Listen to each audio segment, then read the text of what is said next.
Minggu ini Bapak Ibu, bulan ini tema besar kita adalah merespon panggilan Tuhan. Saya akan bagikan satu perikop. Ya, subtemanya adalah bayar harga ikut Tuhan. Ya. Jadi hari Senin yang lalu kami Kultum Besi itu selesai ibadah, ibadah. Kami ada ngobrol biasalah, diskusi, sharing gitu ya. Lalu tuan rumah itu bertanya, Pak, saya lama berpikir, waktu itu ada Pak Gembala juga. Kenapa ya?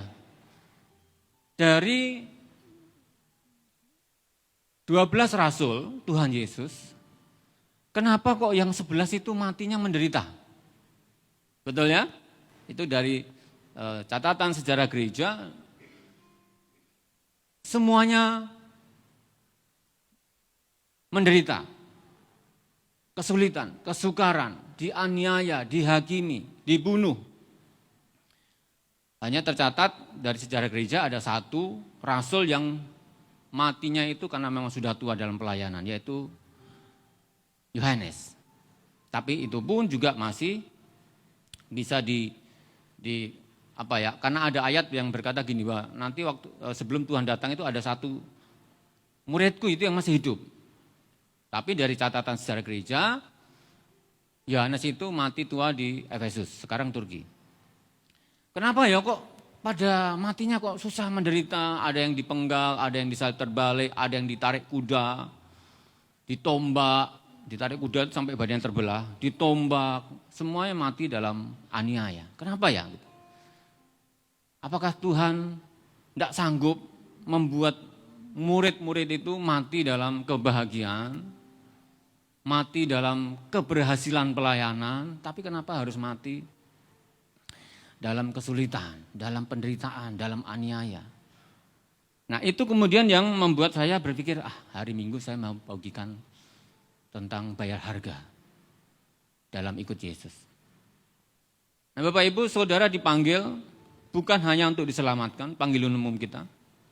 Ya, setiap kita dipanggil, ayo datang untuk engkau diselamatkan, untuk engkau mengalami kasih karunia berkat Tuhan. Tapi ada panggilan khusus juga. Setelah saudara diselamatkan, maka engkau harus ambil bagian di dalam panggilan itu. Mengerjakan keselamatan dengan takut dan gentar. Bagaimana caranya? Melayani Tuhan dengan semua karunia dan talenta yang Tuhan beri dalam hidupmu. Jangan hanya menjadi jemaat pasif, tapi menjadi jemaat aktif. Dimuridkan, diperlengkapi, lalu ambil bagian dalam pelayanan, lalu akan diutus pergi. Itu panggilan kita Bapak Ibu.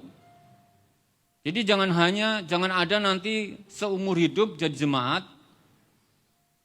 mau pagi, mau sore ibadah, duduknya selalu deket tiang. Maaf yang duduk, yang bukan saya nyindir ya, enggak, tapi seumur hidup gitu aja gitu. Nanti kalau kursinya didudukin orang, lirik gitu. Kursiku itu. Itu mertua saya begitu di kampung.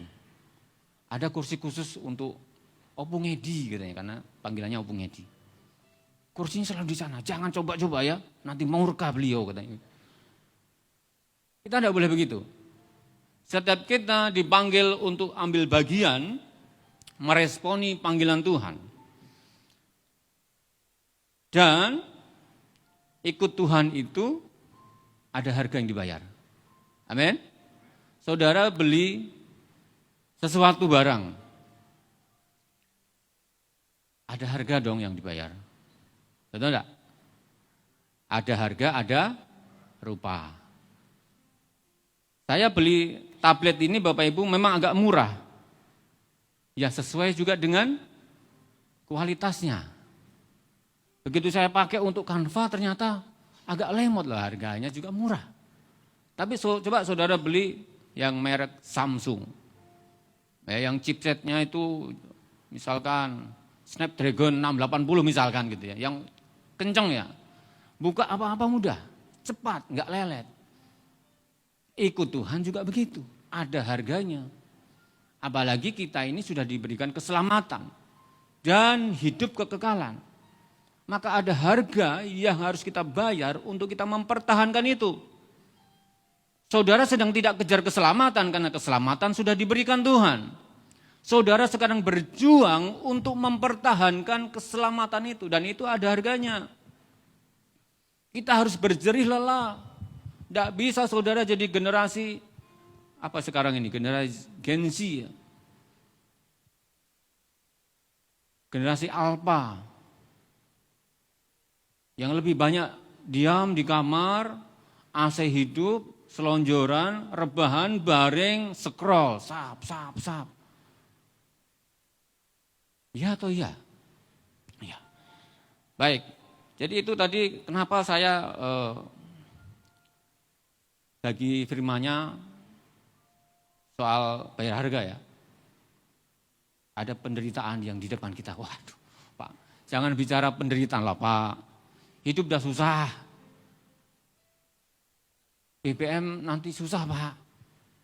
Loh itu harga Bapak Ibu untuk ikut Tuhan. Nanti kalau BBM susah, dibatasi, berarti Pak nanti bisa izin ke gereja ya Pak.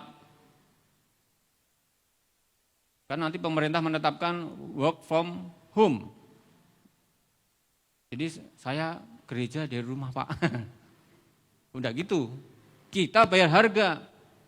Mungkin nanti BBM naik ya kita tetap ke ibadah. Karena itu harga yang kita bayar. Gereja aja kita sanggup, kerja kita sanggup kok. Masa gereja kemudian, Pak gereja dari rumah. Tidak masuk akal. Baik, kita akan langsung masuk Bapak Ibu, pengantarnya panjang sekali. Ya, tujuan khotbah. Oh, saya ada ininya ya. Lupa saya.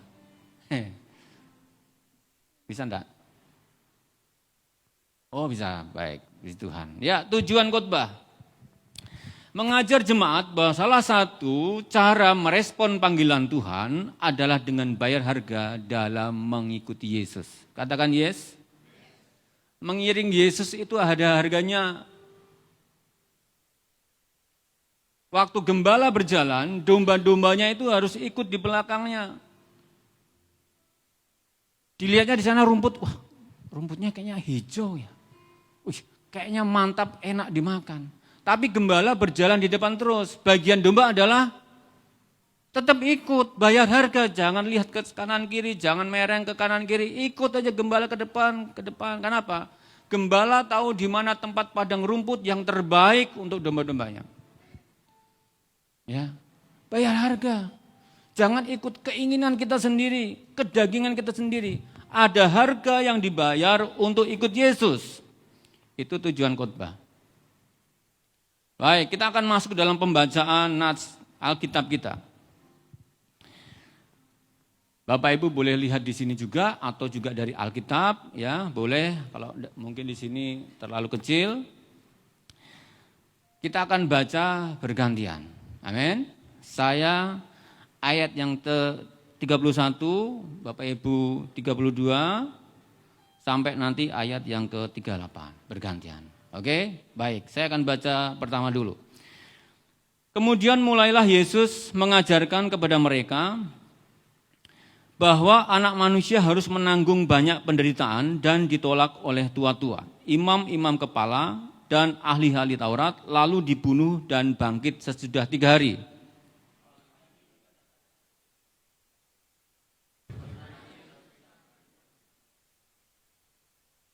Maka berpalinglah Yesus dan sambil memandang murid-muridnya, ia memarahi Petrus, katanya, "Enyahlah iblis, sebab engkau bukan memikirkan apa yang dipikirkan Allah, melainkan apa yang dipikirkan manusia."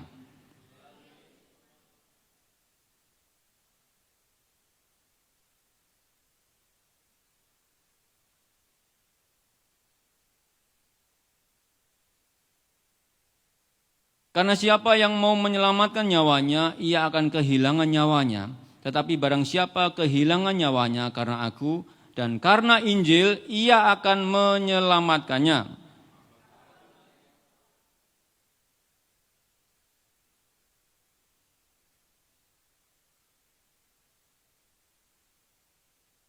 Baik, 38 kita sama-sama ya. 1, 2, 3. Sebab barang siapa malu karena aku dan karena perkataanku di tengah-tengah angkatan yang tidak setia dan berdosa ini, anak manusia pun akan malu karena orang itu apabila ia datang kelak dalam kemuliaan Bapanya diiringi malaikat-malaikat kudus. Katakan amin. Nah, Bapak Ibu, kalau kita baca perikop ini ya Bapak Ibu ya, kita bertanya ya, mungkin kenapa sih Tuhan kok harus menderita? Dan itu dia dengan terus terang tegaskan kepada para muridnya, aku ini harus mengalami kesukaran, kesulitan. Bahkan nanti aku mati di kayu salib untuk menebus dosa manusia. Kenapa Yesus harus menderita? Kenapa Yesus tidak bisa menyelamatkan manusia dan tanpa penderitaan? Gitu ya. Supaya enggak menjadi drama gitu. Karena orang-orang luar selalu, kenapa Yesus harus mati di kayu salib? Kenapa Tuhan yang katanya Tuhan kenapa bisa mati? Jadi drama yang berlarut-larut, orang itu selalu mempertanyakan. Nah Bapak Ibu kenapa? Karena Alkitab jelas berkata bahwa upah dosa adalah maut. Upah setiap dari pelanggaran firman Tuhan, perbuatan dosa adalah kematian. Dan pengampunan itu membutuhkan apa? Pengorbanan yang hidup. Waktu Adam dan Hawa melanggar firman Tuhan, dengan mereka memakan buah pengetahuan yang baik dan yang jahat itu, mereka sadar bahwa mereka itu telanjang. Lalu apa yang terjadi? Mereka sembunyi dari hadapan Tuhan. Waktu Tuhan berjalan di taman dan bertanya, Adam, di manakah engkau? Kami di sini Tuhan. Kok kenapa di situ? Kami malu sebab kami telanjang. Aduh. Apakah engkau memakan buah yang dilarang itu? Ya Tuhan, ini gara-gara perempuan yang kau berikan di sampingku itu. Mereka sudah melanggar firman Tuhan. Dan hukuman dari pelanggaran itu adalah kematian. Seharusnya Adam dan Hawa itu hidup kekal di Eden. Tidak ada kematian Bapak Ibu. Selama-lamanya kekal bersama Tuhan. Tetapi karena pelanggaran itu akhirnya mereka harus mengalami kematian. Lalu, apa yang Tuhan lakukan? Tuhan mengorbankan hewan dan kulit binatang itu dijadikan pakaian untuk Adam dan Hawa sehingga bisa menutupi tubuhnya yang telanjang itu. Ini bicara pengorbanan. Bahwa ada pengampunan tetapi juga harus ada yang dikorbankan. Lalu dalam perjanjian lama Bapak Ibu kalau kita baca itu ya sejarah Israel, setiap kali mereka melakukan dosa maka mereka akan membawa hewan korban. Diserahkan kepada imam untuk kemudian dipotong di mezbah. Sebagai apa? Korban penghapus dosa. Nah itu gambaran bagaimana semua itu harus digenapi oleh Tuhan Yesus di atas kayu salib. Itu kenapa Yesus harus menderita dalam penebusannya, karena memang sudah dari awal penciptaan manusia, Tuhan Allah sudah membuat satu garisnya, gambaran kecilnya, gambaran samarnya dan semua digenapi dalam pengorbanan Yesus. Tanpa pencurahan darah tidak ada pengampunan dosa. Itu kenapa Bapak Ibu kalau kita bicara salib, salib itu tidak bisa kita langsung asosiasikan, kita narasikan sebagai keberhasilan, kemakmuran, kesuksesan, enggak Bapak Ibu. Supaya kita jangan salah konsep.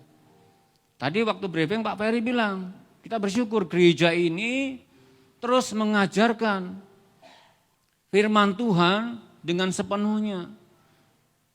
Pak Gembala tidak pernah ajarkan 5 cara sukses. 3 langkah cepat menjadi kaya. Enggak, karena salib tidak pernah mengajarkan ya begitu. Yang setuju katakan amin. Salib akan selalu bicara tentang apa? Penderitaan. Salib selalu bicara tentang apa? Kesukaran. Tentang apa? Bayar harga. Tentang apa? Melepaskan ego dan hakku. Bukan berarti kita ini harus hidup menderita terus. Karena penderitaan juga harus kita lihat alasannya apa. Kalau kita masih muda dulu suka minum-minum, begadang. Lalu tuanya sakit bengek. Pak saya menderita jadi orang Kristen. Salah lo gitu ya. Kenapa lu nggak hidup baik-baik, jaga kesehatan gitu ya. Jadi jangan semua terus diasumsikan, aku menderita Pak sakit karena jadi Kristen. Enggak. Karena salah pola, kebiasaan. Jadi kita enggak langsung pukul rata ya. Nanti salah pula konsepnya. Ya. Nah perhatikan Bapak Ibu. Satu perikop sebelumnya, itu bicara tentang pengakuan Petrus. Ya, satu perikop di atasnya. Yesus bertanya kepada murid-murid, siapakah aku sebenarnya? Oh, yang menjawab, engkau nabi, engkau Elia, engkau utusan Tuhan. Tapi apa yang dijawab oleh Petrus? Engkau adalah Mesias yang diurapi. Dalam konsep orang Israel waktu itu, Mesias ditunggu-tunggu untuk apa? Untuk datang menyelamatkan bangsa Israel. Untuk mengembalikan Israel kembali kepada kejayaannya. Karena waktu itu mereka dijajah Romawi. Nah itu nanti akan menjadi satu alasan kenapa ada ayat yang berkata, enyahlah engkau iblis. Engkau memikirkan apa yang bukan yang dipikirkan Allah, tapi memikirkan apa yang manusia pikirkan. Baik. Nah ini tadi pengantarnya ya, saya terlambat ini apanya. Pengakuan Petrus tentang siapa Yesus. Kita akan masuk ke 3 poin Bapak Ibu dari pembacaan Alkitab kita. Yang pertama adalah panggilan Tuhan berlawanan dengan pemikiran kita. Di mana ayatnya? Ayat 32.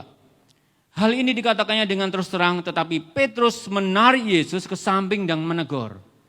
Coba perhatikan Bapak Ibu. Petrus itu menegur Tuhan. Tuhan, kenapa engkau berbicara seperti itu? Engkau Mesias lu. Engkau ditunggu-tunggu oleh orang Israel. Sebagai raja besar untuk membebaskan bangsa kita. Tapi kenapa engkau bicara tentang penderitaan bahkan engkau akan mati? Bagaimana nasib kami? Tapi engkau Mesias Tuhan. Perhatikan. Petrus berpikir, kalau Yesus nanti datang sebagai Mesias, sebagai raja besar, menyelamatkan Israel, wajar dong, aku kan muridnya. Dapatlah apa kek, jabatan kek, apa kek. Bisa nangkep. Pilpres, capres cawapres, kampanye wah bla bla bla bla. Ngono ngene ngono ngono. Tim suksesnya berharap apa? Nanti kalau jadi ya komisaris lah, menteri lah, ketua RT lah. Ini harapan Petrus. Supaya waktu Yesus sebagai raja nanti, aku dapat jabatan. Aku kan sudah ikut Yesus, aku kan sudah melayani bersama Yesus. Kemana Yesus berada, aku ada di situ. Janganlah Yesus mati, bagaimana nanti nasibku ke depan? Wajar enggak pemikiran manusia begitu? Wajar lah. Orang punya pamrih, Orang punya alasan. Kenapa kita bisa ikut Yesus? Karena kita punya pamrih. Pamrihnya apa? Aku akan masuk ke dalam kerajaan surga. Ya atau ya? Oh iyalah. Kita fair. Kenapa kau percaya Yesus? Karena aku nanti mati masuk surga. Itu alasan kita. Makanya kita mati-matian ikut Yesus. Sungguh-sungguh ikut Yesus. Petrus punya alasan, punya pamrih untuk itu. Tetapi perhatikan, panggilan Tuhan akan selalu berlawanan dengan pemikiran manusia. Dikatakan di situ apa PPT saya, anak manusia harus menderita, ditolak, dibunuh, tapi juga harus bangkit, mengalahkan kematian. Petrus tegur, enggak bisa Tuhan, konsepnya enggak begitu Tuhan, salah itu. Wah, gimana ini seorang murid mau meluruskan pernyataan rabi atau gurunya? Perhatikan, Petrus bukan menolak Yesus, bukan. Ya, Petrus bukan menolak Yesus. Tapi Petrus menolak konsep pemikiran Tuhan Yesus tentang penderitaan. Saya tulis di situ, menolak jalan salib. Yesus bicara tentang pengorbanan, nanti aku akan mati, aku akan dianiaya. Di Golgota nanti. Tidak bisa Tuhan, bukan itu jalannya. Jalan kita harus dalam kemakmuran, kemuliaan, ketenaran, jabatan. Apalagi kuasa, power, pengaruh. Petrus mau kemuliaan, tapi menolak penderitaan. Bisa nangkap Bapak Ibu? Nah kalau sekarang saudara ikut Yesus, hari ini apapun alasanmu. Apapun alasanmu. Reason saudara silahkan. Tapi hari ini kita harus ingat. Waktu engkau dipanggil ikut Tuhan, engkau harus siap dengan apa yang namanya jalan salib. Katakan yes. Di Israel sana itu ada yang namanya Via Dolorosa, ada 17 stasi yang dicatat itu menurut sejarah itu adalah jalan Yesus menuju Golgota. Saya tidak pernah ke sana tapi saya baca buku ya. Ada berapa tempat titik di mana Yesus terjatuh, tidak kuat lagi pikul salib. Kita ini Bapak Ibu hari ini sedang menempuh jalan itu. Loh Pak, berarti aku harus menderita loh Pak. Oh enggak begitu. Aku enggak boleh bahagia Pak. Bukan begitu konsepnya. Engkau menderita karena engkau ikut Yesus. Itu maksudnya.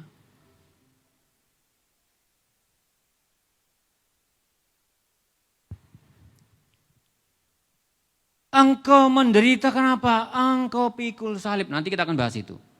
Tadi saya sedikit lirik lagu tadi ya, aku melepaskan hakku karena pengenalan akan Kristus. Paulus katakan apa? Aku meninggalkan yang di belakang untuk mengejar apa? Yang di depan panggilan surgawi. Pengenalan akan Kristus jauh lebih berharga dari semua yang pernah kudapatkan, yang kupunyai. Semua itu jadi sampah karena aku mengenal Kristus. Itu harganya Bapak Ibu. Bisa nangkep enggak? Ya. Jadi kalau sekarang saudara ini ibadah hari Minggu, apapun reasonmu, alasanmu datang ke gereja.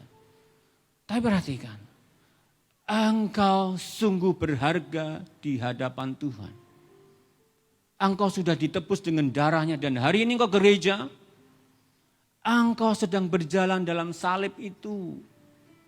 Saudara tinggalkan kegiatanmu yang lain, harusnya hari ini Pak saya kunjungan, bukan kunjungan ya. Silaturahmi Pak, saudaraku di sana lebaran hari kedua, masak opor ayam, ada rendang daging Pak.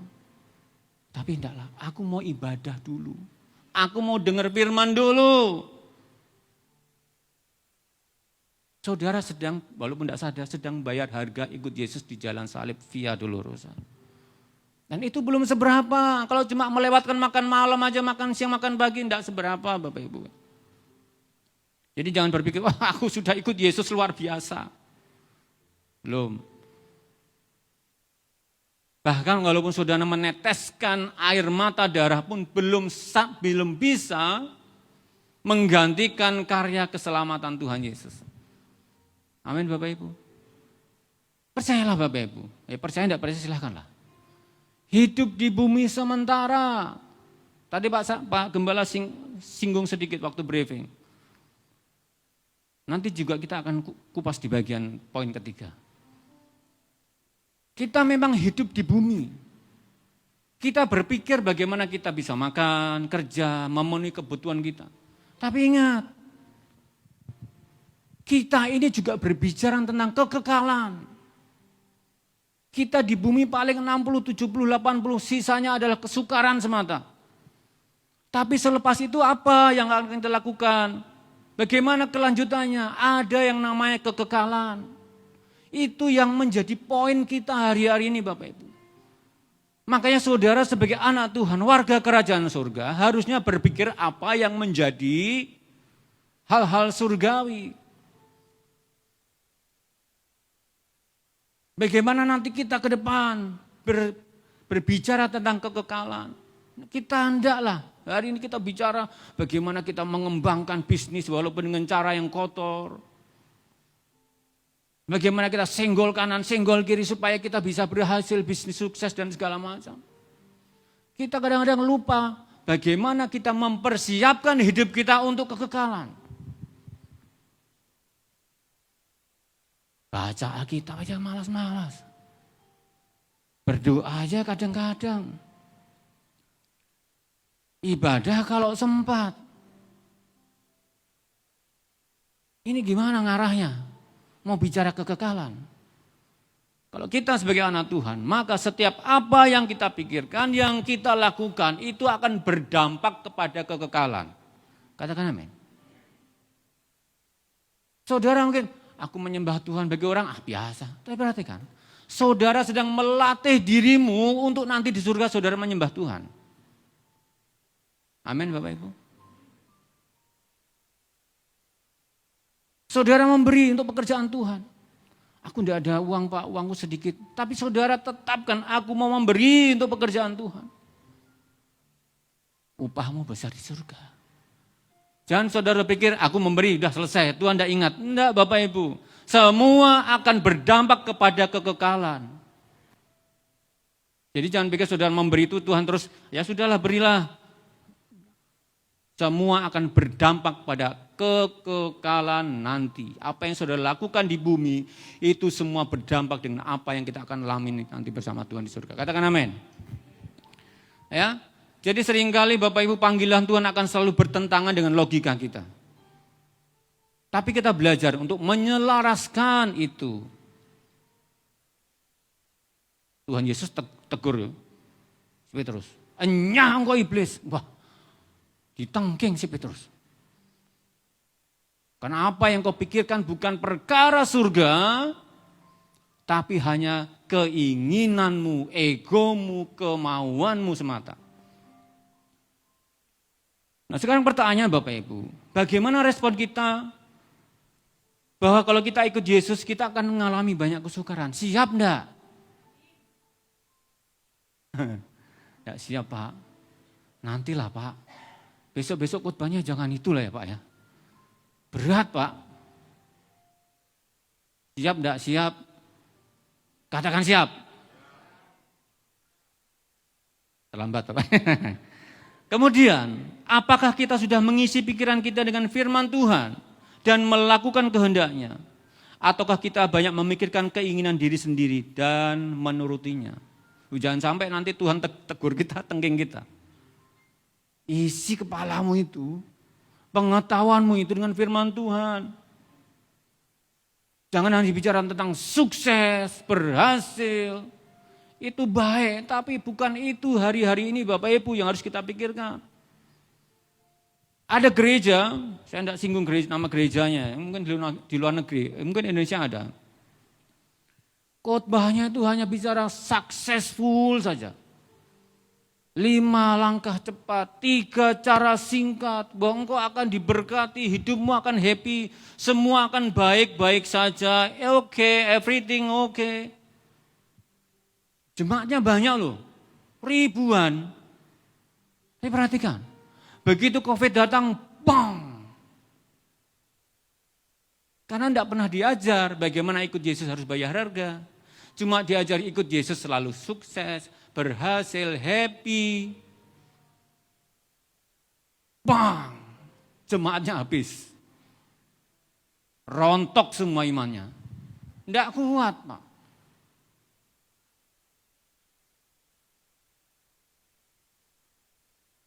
Dan itu dialami banyak gereja.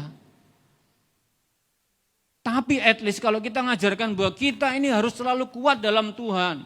Mau suka, duka, susah, senang, lapar, kenyang. Semangat. Mungkin badai datang boleh ya, kita wah.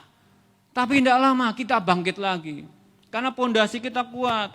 Ikut Yesus itu selalu ada penderitaan, ada bagian yang harus kita lakukan. 11 rasul mati loh Pak, Bapak Ibu. Pak, kalau bisa saya jangan yang bagian 11 ya Pak. Siapa yang tahu? Kalau memang itu adalah panggilan Tuhan dalam hidupmu, engkau harus mengalami penderitaan karena ikut Yesus, ya jalani dong. Nikmati, syukuri, itu panggilanmu. Upahmu besar di surga. Ini pertanyaan untuk direnungkan Bapak Ibu ya. Harga ikut Yesus. Ya, tadi saya sudah ngomong, ikut Yesus ada harganya. Baik.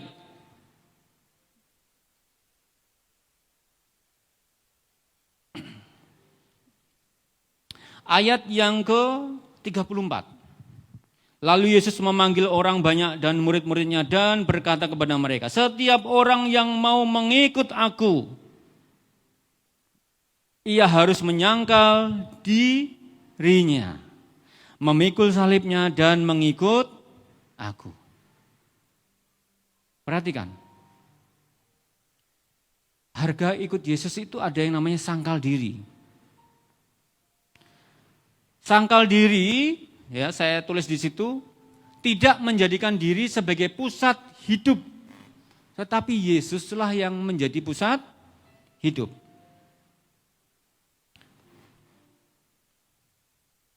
Contoh, saya pengen marah Pak, karena dia berlaku tidak adil sama saya. Natural, wajar ya. Aku tidak salah, aku difitnah. Aku jadikan kambing hitam. Padahal aku bukan kambing Pak. Apalagi hitam. Aku mau marah. Pukul nanti di jalan. Tapi karena kita ini sudah jadi anak Tuhan, ikut Yesus, bagian kita apa? Berdiam diri saja. Tuhan yang bela, Tuhan akan singkapkan kebenaran itu semua. Memang enggak seketika, butuh waktu, tapi pasti Tuhan bela, katakan amin. Lalu apa? Berdoa bagi orang itu. Ini sangkal diri. Saya secara pribadi namanya Timor. Orang nggak kenal Timor, siapa sih Timor gitu ya? Aku buat gini, saya buat gitu kan orang nggak tahu. Samanya. Malam-malam kucuk ke diskotik misalkan. Kan enggak kenal orang sama saya. Apa urusan lu? Tapi saya bukan Timor yang itu. Karena saya sudah ikut Yesus, hari ini aku adalah Timor sebagai anak Tuhan. Maka saya harus menjaga hidupku supaya nama Yesus enggak dihujat karena kelakuanku. Bisa nangkap? Saya sangkal diriku, keinginanku, pikiranku. Supaya apa? Nama Yesus dimuliakan lewat hidupku.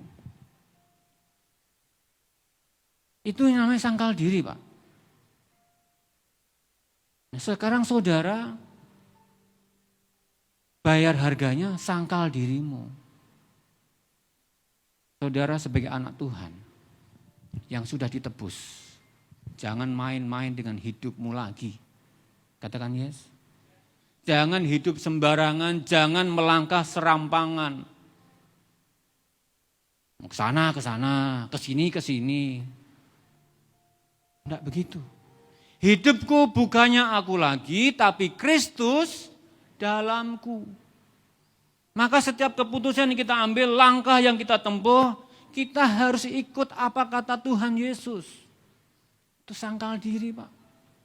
Itu harga yang dibayar.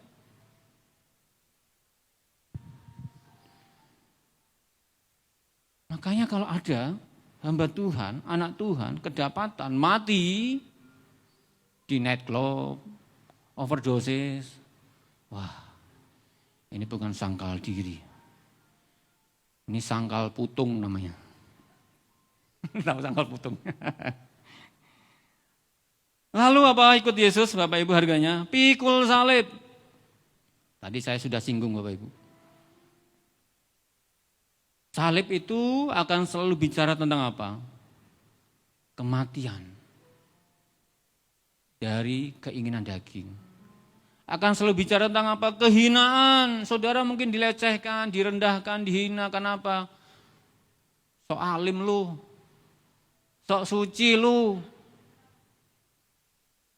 Anak muda ya ginilah, ikut trends. Oh enggak. Aku sudah dibayar lunas harganya oleh Tuhan Yesus. Aku menjadi anak muda yang takut Tuhan. Katanya orang. Teman-temanmu. Saudari ditolak. Saya pernah lihat satu video Bapak Ibu. Lupa saya, bukan TikTok ya, apa ya. Mungkin YouTube atau apa ya. Ada satu orang Kristen, perempuan, cewek ya. Nyari kos-kosan. Nyari kontrakan. Kesana kemari ada tulisan menerima kos-kosan, kontrakan gitu ya. Tanya, ada Pak, Bu? Oh ada. Kamu agamanya apa gitu ya? Saya Kristen. Mohon maaf, udah laku. Sudah ada yang ngisi.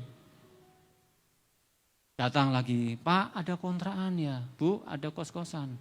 Di tengahnya, mukamu kayak berminyak. Kebanyakan makan babi. Mohon maaf ya, hanya untuk yang muslim. Pernah enggak ngalami gitu juga? Iya. Hanya karena kita ini Kristen, nyari kontrakan pun susah. Aduh, tapi enggak apa-apa. Itu salib loh. Jangan terus nanti saudara ngaku, enggak Pak, saya muslim katanya. Nanti ditanya, masjidmu di mana? Masjidnya di Aviari. Itu apa? Itu masjid masjid Bawang katanya.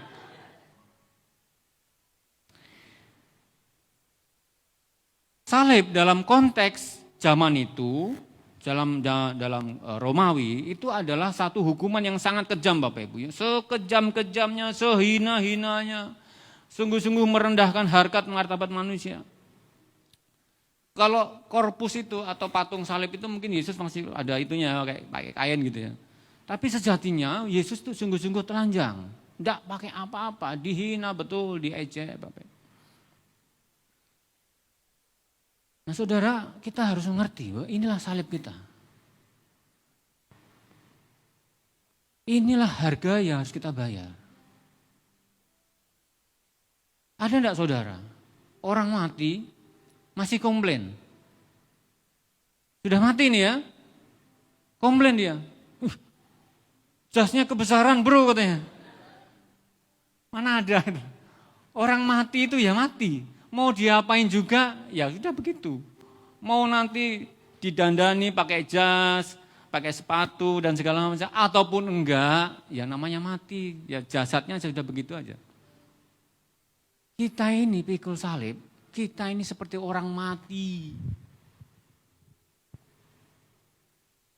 Kita tidak bisa neko-neko lagi, tidak bisa keinginan ini itu lagi.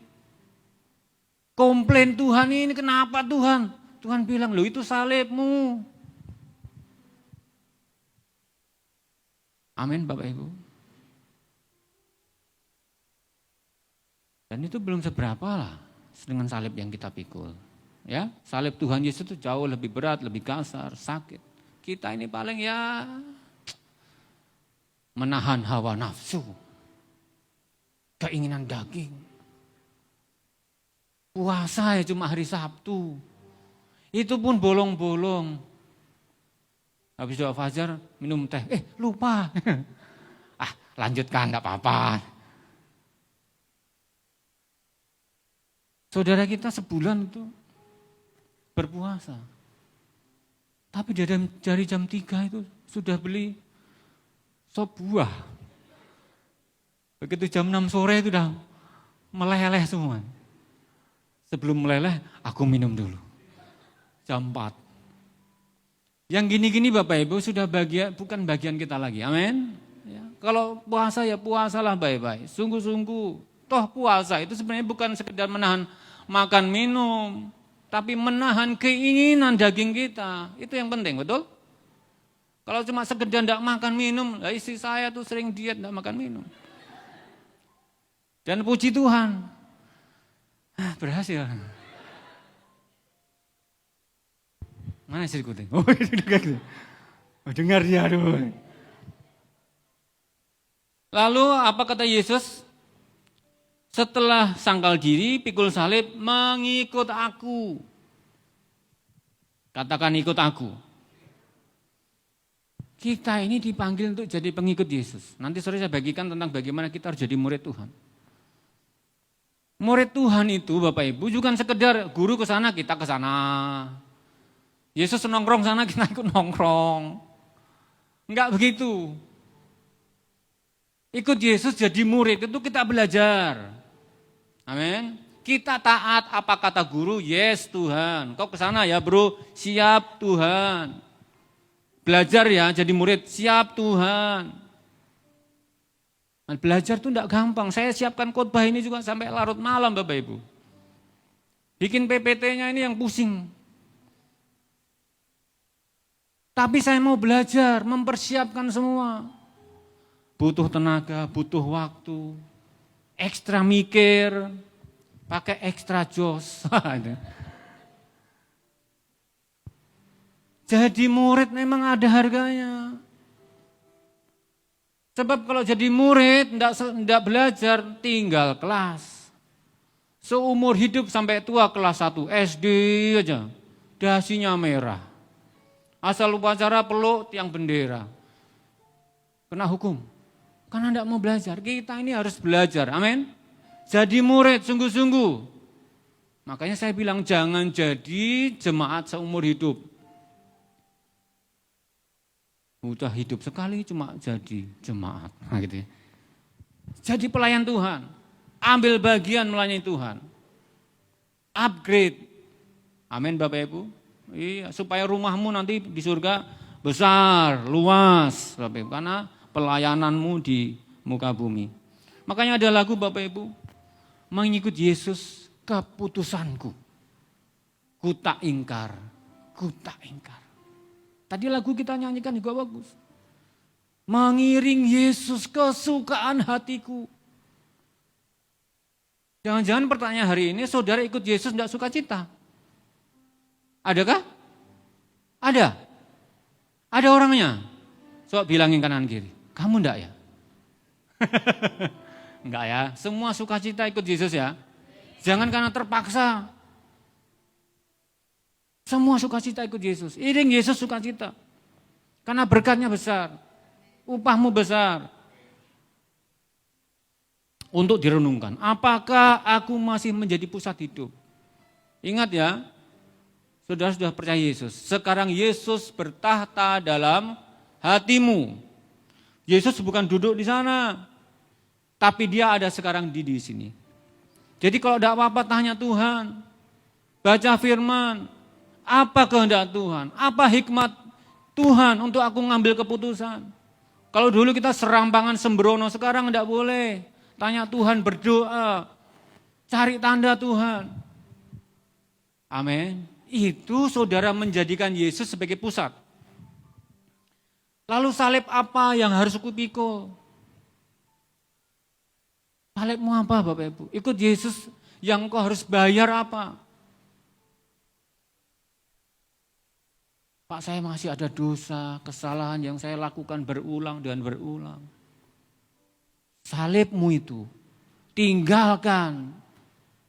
Jangan lakukan lagi. Saudara tahu, setiap kita melakukan itu mendukakan hati Tuhan. Itu salibmu. Tinggalkan itu. Jangan lakukan lagi. Jauhi. Itu salibmu. Ikut Yesus kok enggak mau pikul salib. Maunya nenteng tas kresek aja. Apa itu? Amin. Yang suka pakai kalung besar-besar. Kalung salib. Sampai bungkuk, ini salibku Pak. Bukan itu. Abang saya dulu waktu masih kasih mula-mula bikin salib besar-besar di sini. Katanya. SMP itu saya ingat. Saya ikut juga buat. Tapi yang kecil aja. Dari kayu, digergaji, dipelitur, pernis, sampai cantik gitu. Sudah SMA, sudah kuliah dia pelihara jenggot. Kenapa? Biar kayak orang Yahudi gitu. Sekarang jadi penatua di gereja dia. Lalu ikut Yesus karena taat atau karena nyaman? Hati-hati Bapak Ibu ya. Kalau saudara ikut Yesus, itu taat. Dan taat itu harganya tidak enak. Tapi kalau saudara ikut karena nyaman, perhatikan ini gereja yang mana nih?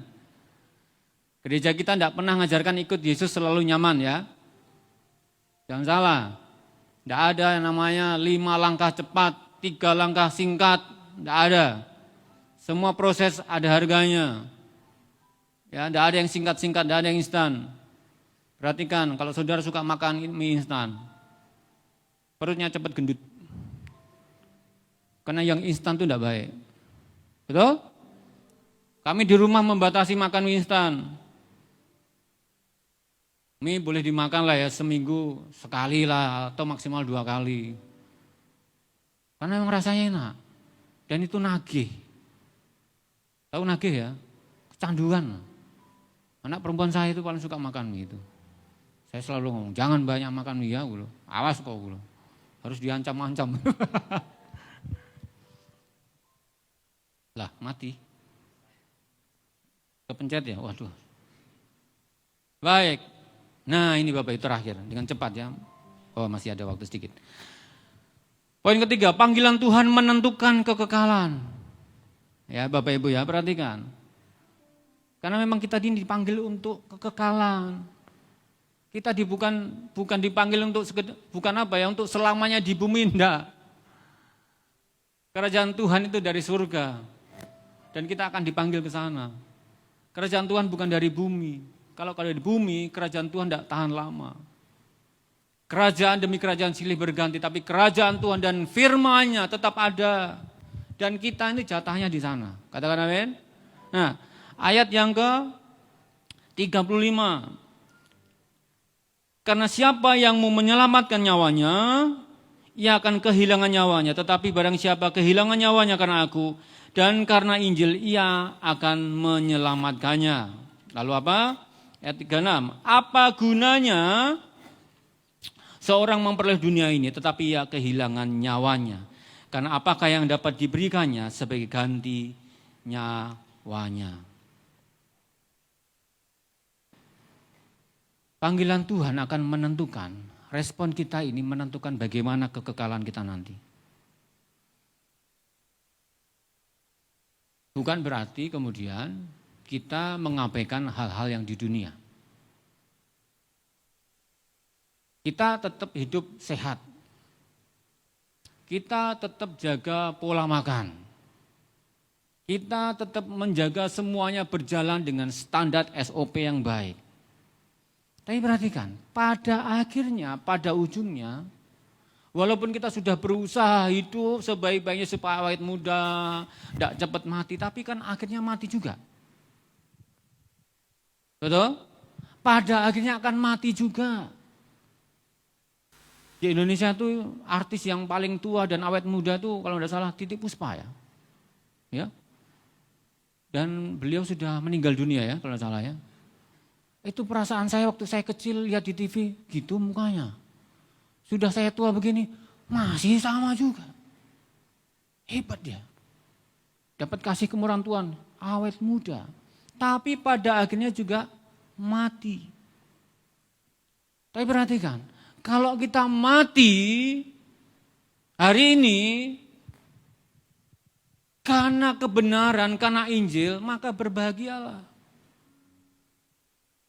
Tuhan, aku belum mau mati Tuhan. Aku masih mau muda, masih mau hidup, aku masih muda. Loh, kalau Tuhan panggil hidupmu hari ini karena imanmu kepada Kristus, mau buat apa? Bersyukurlah. Karena banyak orang yang dia pikir aku akan hidup 1000 tahun lagi. Kata penyair itu ya, Khairul Anwar ya kalau salah ya, saya lupa. Dia pikir dia akan sehat seterusnya. Hidup cuma sekali Pak. Jangan sampai hidup miskin. Itu prinsip yang baik memang. Tapi perhatikan, kita jual iman kita supaya apa? Kita diangkat dari kemiskinan. Itu yang salah. Ada artis Indonesia namanya Agnes Monica. Saya pernah baca tuh, saya pernah lihat podcastnya di YouTube. Dia itu sudah go internasional sampai ke Amerika, Hollywood ya. Di Indonesia sudah nggak usah diragukan lagi. Dia memang diva pop Indonesia. Ke Amerika harapannya bisa go internasional. Tapi perhatikan, dia cerita, kalau aku mau go internasional, aku ini harus lepaskan imanku. Aku harus jual Yesus. Dia bilang, aku enggak mau. Akhirnya apa? Ya enggak terkenal juga. Ya. Padahal dia oke, mantap. Penyanyi dahsyat, hebat lah. Suaranya oke, koreografernya oke. Tapi enggak terkenal juga di Amerika. Kenapa? Ternyata untuk tenar di Amerika itu Bapak Ibu, ada harganya. Perhatikan. Setan pun kalau mau memberi juga ada harganya. Jual Yesus, jual diri, jual martabat sebagai manusia, baru kau terkenal. Ya atau enggak ya Pak? Kita ini kadang-kadang hidup di bumi, di dunia ini. Makanya ayat Alkitab betul, di mana hartamu berada, di situ hatimu berada. Kita tidak tahan hidup miskin. Saya bilang memang ya jangan hidup miskin. Gitu. Tapi kalau ada masa di mana kita hidup dalam keterbatasan, kita berusahalah, bersyukurlah, setialah kepada Tuhan. Jangan ambil jalan pintas. Tetangga saya di kampung di Salatiga itu ada jalan pintas. Pergi ke dukun. Ini jalan pintas loh. Setan kasih berkat, iya. Kadang-kadang kita juga berpikir, Tuhan kalau engkau memberkati kok lama ya. Tadi Pak Gembala juga saksian bagaimana jual rumah butuh waktu, sekian tahun. Pasti Tuhan memberkati, Tuhan menolong tapi prosesnya kita tidak tahu, betul ya? Kadang lama. Tapi kalau setan instan loh, saya tidak ngajarkan saudara habis ini ikut setan loh ya. Tapi memang begitu, setan itu instan kasih ketenaran, kasih uang, kasih berkat. Tapi harganya nyawa. Ingat Bapak Ibu? Kalau Yesus mati berikan nyawanya kepada kita. Kalau sama setan, kita yang kasih nyawa sama setan. Itu bedanya. Jadi jangan pernah ikut setan. Ikut Yesus, engkau dapat kehidupan. Amin Bapak Ibu. Ini akan menentukan kekekalanmu. Jadi Bapak Ibu, hari-hari ini, kalau Tuhan izinkan kita mengalami sekarang ini krisis, entah itu karena kesalahanmu dalam mengelola uang, bertobatlah dan berusahalah. Tapi aku tidak salah loh Tuhan. Aku tidak buat apa-apa ya Tuhan. Tapi kenapa Engkau izinkan bisnisku hancur, bangkrut, tidak ada sisa modal habis, malah aku punya utang. Kenapa Tuhan? Nanti kadang-kadang pertanyaan muncul ya. Saya percayalah. Tetap ikut Tuhan Yesus. Ku tak ingkar. Kita mungkin bisa kehilangan semua di dunia ini. Kita bisa kehilangan everything, anything. Tapi jangan sampai kita kehilangan Kristus. Katakan amin. Kita harus berani ngomong, aku ikut Tuhan Yesus, aku anak Tuhan Yesus. Kamu Kristen ya? Iya. Betul. Hebat ya? Oh iyalah, aku anak Tuhan. Walaupun mungkin sekarang aku belum diberkati dengan ini itu, belum terjadi, belum ada yang aku doakan belum terjadi, tidak apa-apa. Aku anak Tuhan Yesus. Aku pasti diberkati. Aku anak raja. Tuhanku punya semuanya. Kenapa aku harus takut, khawatir? Kalau kita ditanya, kamu anak Tuhan ya? Enggak ya. Belum nantilah. Perhatikan, ayat Alkitab berkata, kalau kita malu mengakui Yesus, Yesus juga akan malu mengakui kita. Jadi jangan pernah saudara ragu-ragu ikut Tuhan. Amin. Ya, setialah dalam panggilanmu. Hidup itu suka duka, lapar kenyang, sehat sakit itu biasa Bapak Ibu dalam hidup sebagai manusia, biasa itu. Itu yang siklusnya manusia. Tapi jangan sampai dalam kesukaranmu engkau sangkal Tuhan. Dalam krisismu engkau malu ngakui Tuhan. Dalam krisis keadaanmu yang sulit, engkau jual harkat martabatmu. Katakan amin. Ya, itu adalah yang ingin saya bagikan. Sebagai penutup Bapak Ibu. Panggilan Tuhan bukan sekedar bicara tentang kenyamanan, tetapi pengorbanan. Bukan kemuliaan instan seperti apa yang dipikirkan oleh Petrus. Tapi panggilan Tuhan bicara tentang jalan salib, via dolorosa. Panggilan Tuhan bukan bicara tentang dunia ini dengan semua kenyamanan yang akan kita dapatkan. Tapi bicara tentang kekekalan bersama Tuhan. Katakan amin. Sekarang pertanyaannya, apa responmu? Apa jawabmu? Apa keputusanmu? Apa tindakanmu? Bapak Ibu renungkan.